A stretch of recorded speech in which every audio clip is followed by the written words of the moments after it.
Kwachema pamene oyimba aku Zambia nawonso ayamba kusapotera ulamuliro wa Lazarus Chakwera. Kumafunso ndikumati ndi chifukwa chani oyimba amene ndi maneighbors athu amene ndi oyimba aku Zambia apa Zedi ayamba kuchemerera Lazarus Chakwera? Amva chani?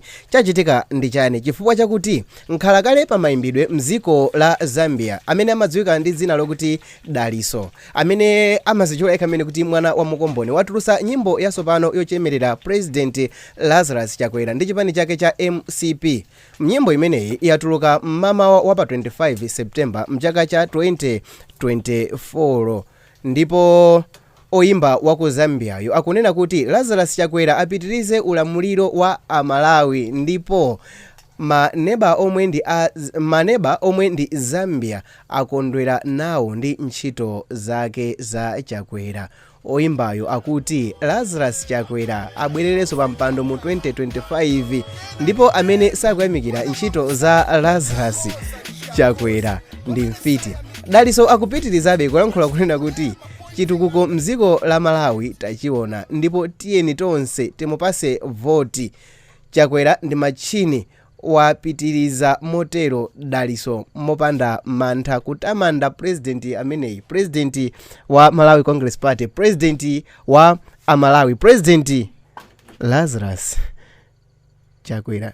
Ndipo Daliso wasindika kuti alibe problemu ndi ulamuliro wa Chakwera, ndipo oyimbayo akupempha Mulungu ponena kuti adada munalemba mu buku lakuti Lazarus apitirize ulamuliro wa Amalawi. Nthawi zambiri oyimba like musicians amziko lina amakonza kuchitidwa influence ndi anthu andale olo else ngofuna popularity muzikolo kutumikira oyimba. Komanso taonapo oyimba amziko payimodamaliza.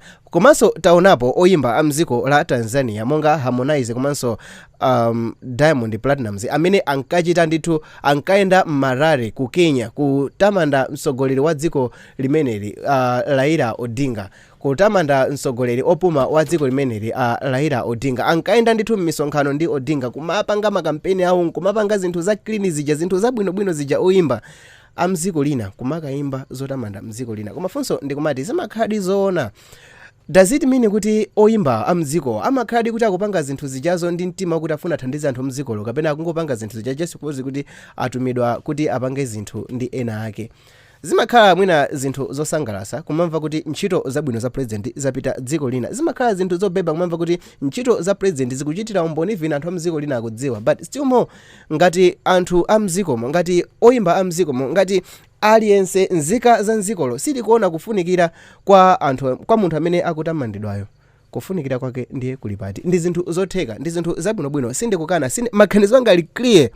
Ndi zinthu zabwino kwambiri kumalandira nyimbo ngati zizi mziko lathu zochokera m'mayiko ena, dziko ngati la Zambia, dziko limene tayandikana nalo, anthu amene amatimvesesa bwino kwambiri zotamanda president Chakwera. Kumafunso ndikumati maganizo ano ndi otani? Ndikoyenera kuti oyimba amziko ena aziti chemerera president wathu, azimuchemerera president wathu? Ndikuyankhula kuti president wathu ndi president wa masomphenya pamene mwina Amalawi ena sakuona motero. Komabe still more Danlu akulankhula kuti Chakwera sakuchoka ndipo akhalise mpaka na 20 I don't know mpaka 20 yani. Babe munjira ina iliyonse sindikudziwa. Ngati mwayikonda video ya Daliso tangotuzani mu comment section below kuti nyimbo imeneyi mwayikonda chifukwa chani. Komanso kuphatikiza popo mwina tangoyankha fusole mmankonda Chakwera. Dzina langa ndine Sam Mavita, nimapanga ma videos a entertainment, koma mu nthawi inoyi ndifuna ndiziperekanso maganizo anga kapenanso ndizimva maganizo a inoyi pa nkhani zokhuza ndale. Mukuzimva motani, mukuzilandira motani? Until the next video I'm gonna do it up. Pali video ina mukhonza kuoneranso. It's Sam Mavita here. No hate. God bless Malawi. Peace.